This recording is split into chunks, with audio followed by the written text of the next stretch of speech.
साथियों, स्वागत है हमारे YouTube चैनल आर के कॉम्पिटिशन क्लास में। नंबर सिस्टम में हम आगे के प्रश्नों के बारे में बात करेंगे। हमारा आगे का प्रश्न क्या है? 1 से लेकर 40 तक की प्राकृत संख्याओं के घनों का प्राकृत संख्याओं के वर्गों का योग कितना है। तो पिछले वीडियो में हमने बात की थी कि प्रथम n प्राकृत संख्याओं के वर्गों का योग, घनों का योग या प्रथम n संख्याओं का योग कितना होता है। हमने 3 फॉर्मूले उसमें पढ़े थे, जिसमें प्रथम n प्राकृत संख्याओं के वर्गों का योग क्या था? n प्राकृत संख्याओं के वर्गों का योग क्या था? n प्लस 1 2n+1 बट्टे में 6 ये था। अब देखिए इसमें n का मान कितना है? n संख्या कहां से कहां तक है? 1 से लेकर 40 तक है। तो n का मान कितना होगा? 40। तो n की जगह क्या लिखेंगे? 40 प्लस 1 2 गुणा 40 प्लस 1 बट्टे में 6। देखिए यहाँ कितना आएगा? 40 गुणा 41 गुणा 81 बट्टे में 6। ये 3 से जाएगा 2 बार, ये 3 से जाएगा 27 बार, ये 2 से जाएगा 20 बार। क्या आया? 20 गुणा 41 गुणा 27। 20 गुणा 41 कितना हुआ? 82 820। फिर इसको करेंगे 27 से गुणा, 82 को 27 से गुणा करेंगे, कितना आया? 7 दूनी 14 हासिल 1 56 और 1 57। कितना हुआ? 4 ये 16 11 ये कितना हुआ? 22,140। ये आ गया हमारा आंसर। अब देखिए नेक्स्ट क्वेश्चन क्या है? 1 से लेकर 20 तक की प्राकृत संख्याओं के घनों का योग कितना है। तो प्रथम n प्राकृत संख्याओं के घनों का योग कितना होता है? n+1 बट्टे में 2 उसका होल स्क्वायर। प्रथम n प्राकृत संख्याओं के घनों का योग क्या होगा? n+1 बट्टे में 2 और इसका होल स्क्वायर। अब संख्या कहां तक है? 20 तक है, मतलब n का मान कितना होगा? 20। तो 20 प्लस 1 बट्टे में 2 इसका होल स्क्वायर। अब देखिए क्या आया?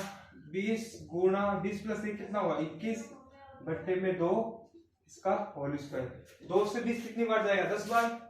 तो 10 गुणा 21 अपॉन होल स्क्वायर। ये कितना आया? 10 गुणा 21 कितना हुआ? 210 इसका होल स्क्वायर। 21 कितना होता है? 441 और 2 बार 0। अगला प्रश्न क्या है? 11 से लेकर 30 तक की प्राकृत संख्याओं के घनों का योग क्या होगा। संख्या कहां तक पूछिए? 11 से लेकर 30 तक। हमें क्या पता है? हम जानते हैं प्रथम n प्राकृत संख्याओं के घनों का योग क्या होता है।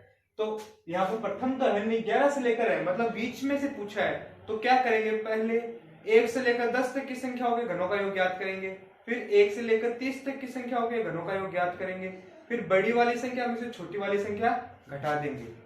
तो क्या आ जाएगा? फिर हमारा आंसर आ जाएगा। क्या करते हैं? पहले 1 से लेकर 10 तक की संख्याओं के घनों का योग, 10 तक की संख्याओं का घनों का योग, 10 तक की संख्याओं के घनों का योग क्या होगा? 10 प्लस 1 बट्टे में 2 इसका होल स्क्वायर बराबर 10 गुणा 11 बट्टे में 2 इसका होल स्क्वायर। क्या आएगा? देखिए 11 को 10 से किया 110 और 2 का 110 का होल स्क्वायर, 2 का होल स्क्वायर कितना होगा? 4। 110 का होल स्क्वायर क्या आएगा? 121 00 बट्टे में 4। ये 4 से 12 कितनी बार जाएगा? 3 बार। फिर 1 का भाग 4 में जाता नहीं है। 4 से 1 डिवाइड नहीं होता, क्या होता है? 0। फिर 1 और 0 कितना हुआ? 10। 10 4 से कितनी बार जाएगा? 2 बार। कितना बचा है? यहाँ पर बचा 2, फिर 0 कितना हुआ? 20। 4 पंजो 20, कितना है 3025। अब क्या निकालेंगे, अब 1 से लेकर 30 तक की संख्या निकाल लेंगे। 30 तक की संख्याओं के घनों का योग। फॉर्मूला वही n+1 बट्टे में 2 होल स्क्वायर। एन 1 से लेकर 30 तक की संख्या है तो क्या आएगा, 30 + 1 बट्टे में 2 इसका होल स्क्वायर। यहाँ क्या आएगा, 30 × 31 बट्टे में 2 ये होल स्क्वायर। 2 से 30 कितनी बार गया, 15 बार। यहाँ क्या है, 31 इसका होल स्क्वायर। 15 को 31 से गुणा करेंगे, 465 का होल स्क्वायर। 465 का होल स्क्वायर का मतलब क्या होता है, 465 को 465 से गुणा करो। 6 को 5 से किया 30, 6 को 5 से किया 30। पहले यहाँ कीजिए, 5 को 5 से किया 25 हासिल 2। 6 पंजू 30, 6 पंजू 30 कितना हुआ, 60। 60 और 2 62 हासिल लगी 6। अब जो साइड में है संख्या उनको गुणा करेंगे। 5 चौक 20, 5 चौक 20 कितना हुआ, 40। प्लस में क्या करेंगे, जो बीच की संख्याएं हैं इनको भी गुणा करेंगे साथ में। तो 5 चौक 20, 5 चौक 20 कितना हुआ, 40। फिर प्लस में 6 6 36। 40 और 36 कितना हुआ, 76। 76 और हासिल में कितने थे, 6 थे। 76 और 6 कितने हो गए, 82। हासिल लग गई अब 8। अब क्या करेंगे, अब पास वाली संख्या इनका गुणा करेंगे तो 6 चौक 24, 6 चौक 24 कितना हुआ, 48। 48 और 8 कितना हो गया हमारा, 56। हासिल लगी 5। अब 4 चौक 16, 16 और 5 21 कितना आया, 216 225 कितना आया, 216 225। अब क्या करेंगे, बड़ी वाली संख्या में से ये छोटी वाली संख्या घटा देंगे तो हमारा आंसर आ जाएगा। क्यों, क्योंकि यहाँ 1 से लेकर 10 तक की संख्याओं का योग ज्ञात किया, यहाँ पे 1 से लेकर 30 तक की संख्याओं का योग ज्ञात किया। 1 से लेकर 30 तक की संख्या में अगर 1 से लेकर 10 तक की संख्या घटा देंगे तो 11 से लेकर 30 तक की संख्याओं के घनों का योग आ जाएगा। क्या करेंगे, 216 और 225 माइनस 3025 कितना आया, 5 में से 5 गया 0, 2 में से 2 गया 0, 2 में से 0 गया 2, 6 में से 3 गया 3, क्या आया 2,13,200।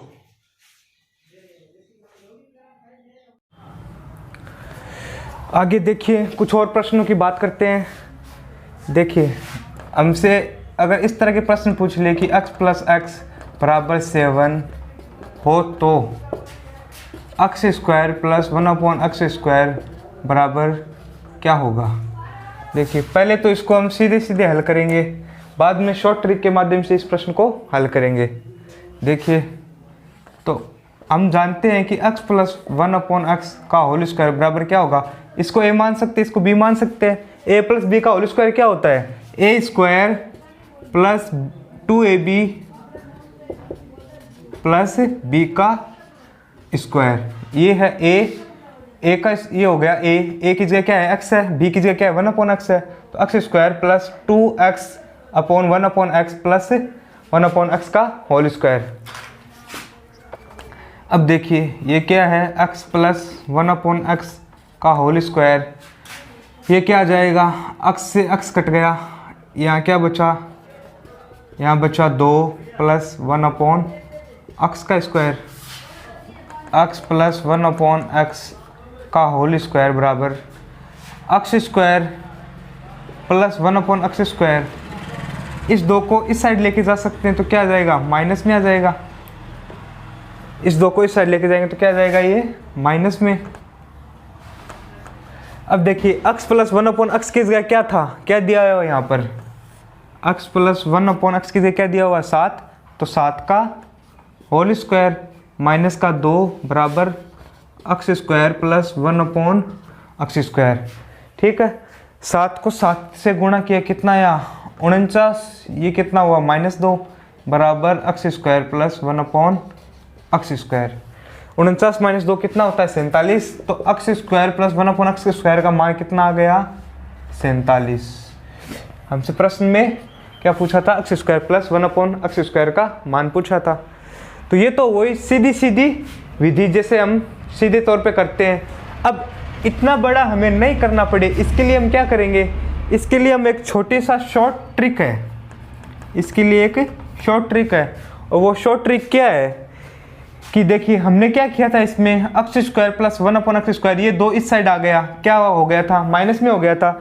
अगर हम इस x प्लस 1/x को p मान ले, इस x प्लस 1/x को p मान ले, तो ये क्या हो जाएगा p, ये क्या हो जाएगा स्क्वायर, और ये माइनस का 2, p² माइनस का 2। और जो प्रश्न में हमसे पूछता है उसके बराबर क्या, उसके बराबर आ जाएगा ये p² माइनस का 2। अब इसकी संख्या, इसकी जगह कोई भी संख्या हो सकती है, 7 की जगह कोई भी संख्या हो सकती है। हमसे प्रश्न में ये दे, अगर प्रश्न में ये दे कि x प्लस 1/x बराबर कोई भी संख्या है और पूछ ले x² प्लस 1/x का होल स्क्वायर, ये पूछ ले, तो हम क्या करेंगे, सीधे सीधे p² माइनस 2 ये रख देंगे और इससे हमें अपना आंसर मिल जाएगा। p क्या है, p वो x प्लस 1/x का मान है, ठीक है।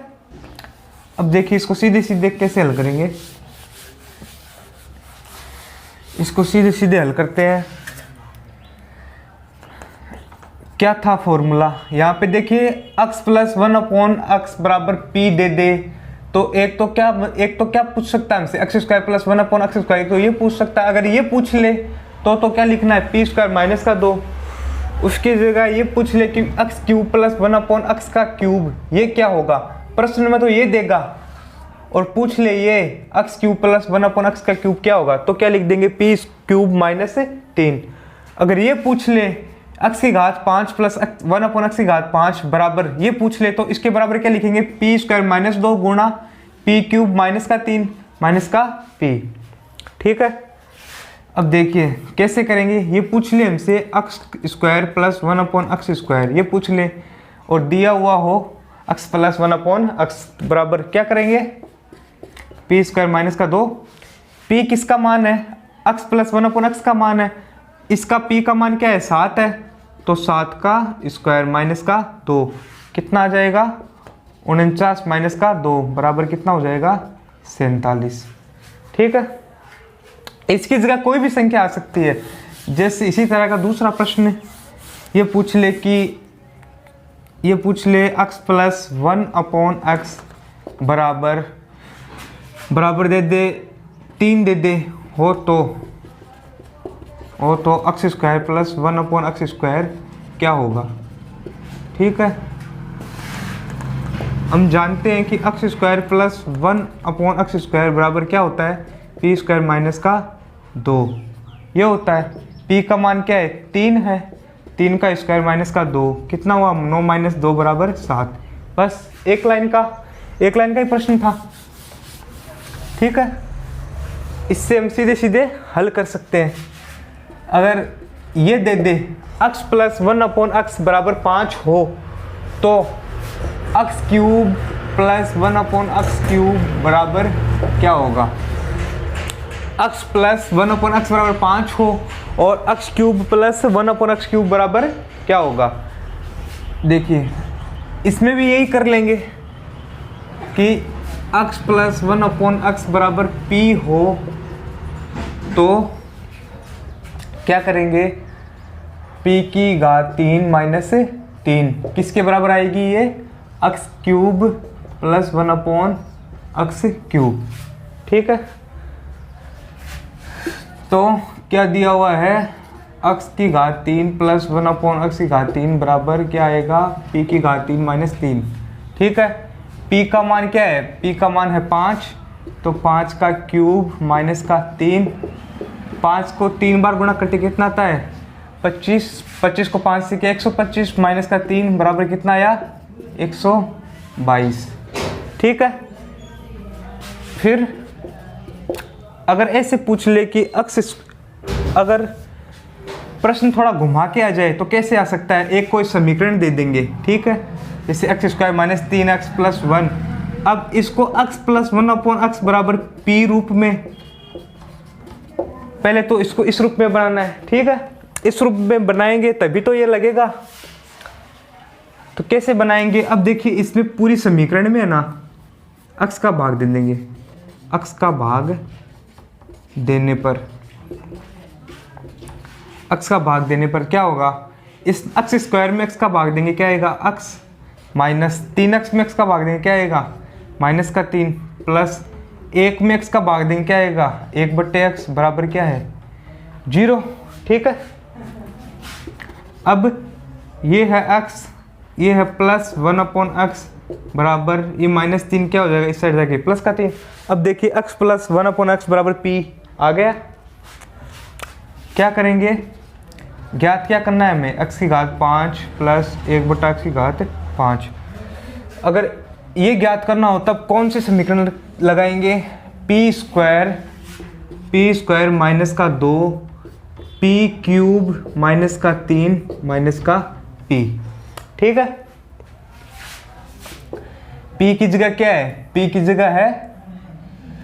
जगह है 3, तो 3 का स्क्वायर माइनस का 2, फिर p की जगह 3 है तो 3 का क्यूब माइनस का 3 माइनस का p की जगह क्या है?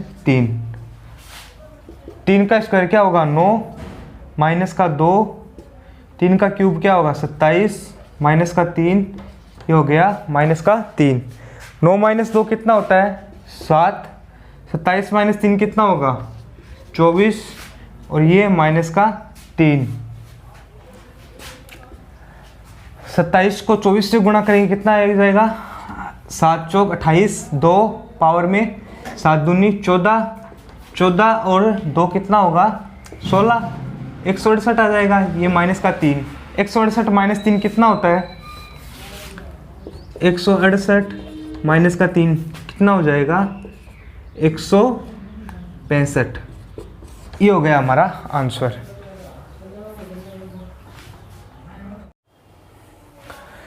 आगे हम बात करने वाले दशमलव संख्याओं की। तो दशमलव संख्या कौन सी होती है? दशमलव संख्या होती है 2 प्रकार की। एक तो होती है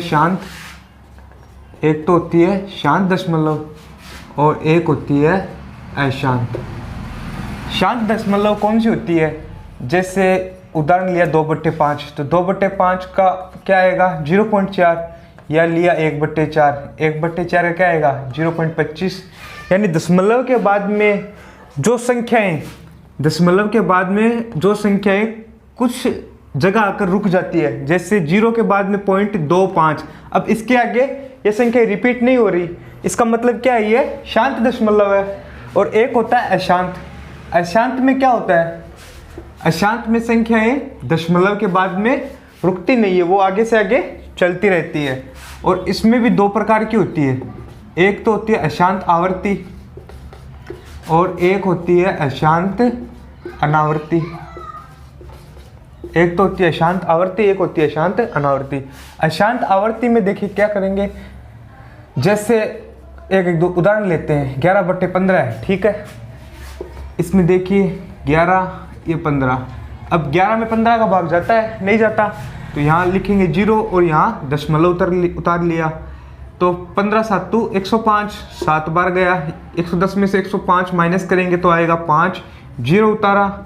15 3 45, फिर 5, फिर 0 उतारा, फिर 3 बार भाग गया, फिर 4 5, फिर 5 उतारा, फिर 3 का भाग गया, 3 बार गया, फिर 0 उतारा, फिर 45, फिर 3 बार गया।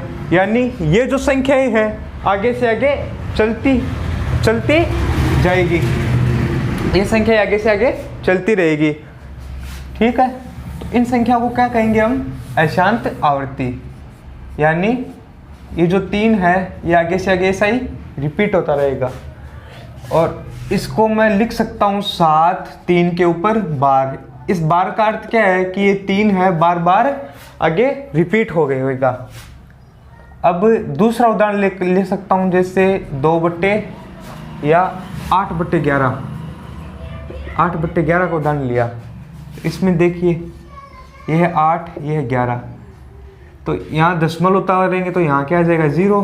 11 7 77, फिर 3 उतारा 0, कितना आया? 11 दूनी 22, फिर यहाँ 8 उतारा और यहाँ 0, कितना आया 11 7 77, 11 7 77, फिर 3 और 0 उतार लिया, 11 दूनी 22, फिर 2 आ गया 8 0 77, फिर 7 बार भाग गया, फिर 3 उतारा, फिर 0, फिर 22, फिर ऐसे ऐसे कर कर पॉइंट के बाद में 7 2 7 2 7 2 चलता रहेगा। ठीक है, यानी ये जो भाग है ये कभी भी नहीं रुकेगा, ये आगे से आगे चलता रहेगा। इसका मतलब ये क्या है, अशांत 0.72। अब ये 7 2 बार बार रिपीट हो रहा था, तो इसके ऊपर क्या लगा देंगे, पूरे के ऊपर बार लगा देंगे। तो ये क्या है, अशांत आवर्ती संख्याएं। अब एक संख्या होती है अशांत अनावर्ती। अशांत अनावर्ती संख्या कौन सी होती है, जैसे पाई है या √2 है। पाई का मान क्या होता है, पाई का मान होता है 3.141592 और आगे से आगे ये संख्याएं चलती रहती है। ठीक है, जैसे √2 है तो √2 का मान क्या होता है 4 1 4 2 1 3 और ये संख्याएं भी आगे से आगे चलती रहेगी। ठीक है, इसमें तो देखिए ये जो संख्याएं हैं ये आपस में रिपीट हो रही है, इसमें भी ये रिपीट हो रही है। और यहाँ पे क्या हो रहा है, 3 के बाद में दशमलव है, तो 1 4 1 5 2 9 2, मतलब संख्या क्या अलग अलग आ रही है, हर बार संख्या अलग अलग आ रही है। इसमें भी हर बार संख्या अलग अलग आ रही है और ये संख्या भी आगे चल रही है। इसका मतलब अशांत आवर्ती में तो संख्या सेम आती है, दशमलव के बाद संख्या रिपीट तो होती है लेकिन सेम संख्या रिपीट होती है। और अशांत अनावर्ती में क्या होता है, संख्याएं आगे चलती रहती है लेकिन आपस में रिपीट नहीं होती। ठीक है, अब जो शांत दशमलव है और अशांत दशमलव है वो कौन सी संख्याएं होती है, शांत दशमलव व अशांत दशमलव कौन सी संख्या होती है। देखिए इसको क्या लिख सकता हूँ, p/q के रूप में लिख सकता हूँ और ये पूर्णांक संख्याएं भी है, इसको भी p/q के रूप में लिख सकता हूँ और ये पूर्णांक संख्याएं भी है। यानी शांत और अशांत दशमलव संख्या कौन सी होती है, परिमेय संख्या।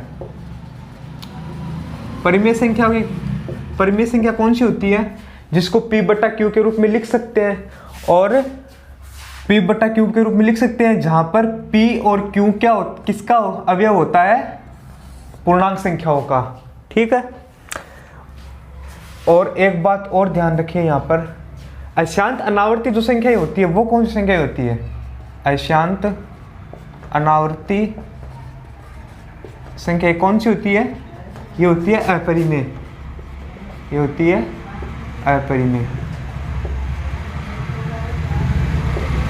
अशांत अनावर्ती अपरिमेय संख्या होती है। अब यहाँ पे एक प्रश्न पिछली बार आरपीएससी फर्स्ट ग्रेड में पूछा गया था, वो प्रश्न क्या था कि अनुपात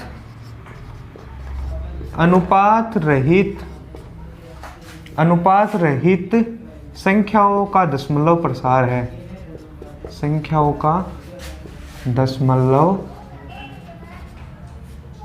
प्रसार है। उसमें ऑप्शन क्या क्या थे, एक था शांत दशमलव, ऑप्शन बी था अशांत आवर्ती, सी था अशांत अनावर्ती, अशांत अनावर्ती और डी था इनमें से कोई नहीं। तो अनुपात रहित संख्याओं का दशमलव प्रसार क्या होता है, इनमें से अनुपात रहित कौन सी संख्याएं हैं। अनुपात रहित का क्या मतलब होता है, जैसे 2/5, ये क्या है, अनुपात सहित है। और अनुपात रहित का मतलब क्या है, ये है अनुपात रहित, यानी जिसको p/q के रूप में नहीं लिख सकते, वो कौन सी संख्या होती है, अनुपात रहित। तो यहाँ पर अनुपात रहित कौन सी संख्या है, पाई √2, और पाई और √2 कौन सी संख्या है, अशांत अनावर्ती, यानी इसका आंसर क्या होगा, अशांत अनावर्ती।